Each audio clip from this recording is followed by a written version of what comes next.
তা আমাদের প্রিয় আমাদের যে দলের যিনি সর্বোচ্চ অধিনায়ক তারেক রহমান সম্প্রীতি একটা সাক্ষাৎকার দিয়েছেন বিবিসি বাংলায়। কি বলেছেন?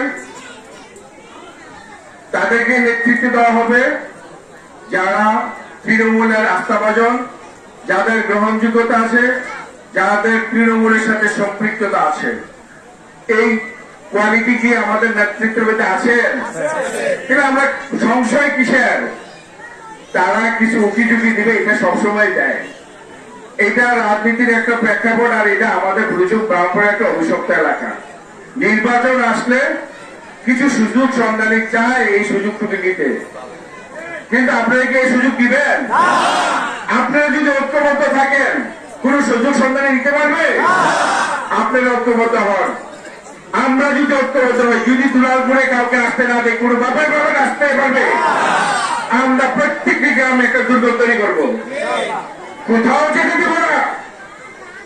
সারা বছর পরিশ্রম করলাম, মুনি দিয়েও আমরা ফসল কাটবেন আপনি, এত ভালোবাসা আমরা দিতে পারবো না আপনার জন্য। আগে মুনি দেন, তারপরে দেখবো, দল দেখবে। যদি আপনি আমাদের মতো এসে আমাদের কাতারে বসেন, কাজ করেন, দল মূল্যায়ন করবে। মুনি না দিয়ে এসে ফসল কাটবেন, এত শক্ত হবে না। এই নিয়ে আমরা টেনশনও নাই। আমরা আমার প্রিয় নেতার সাথে একাত্মতা করে আমরা আমার নমিনেশন নিয়ে আসবো।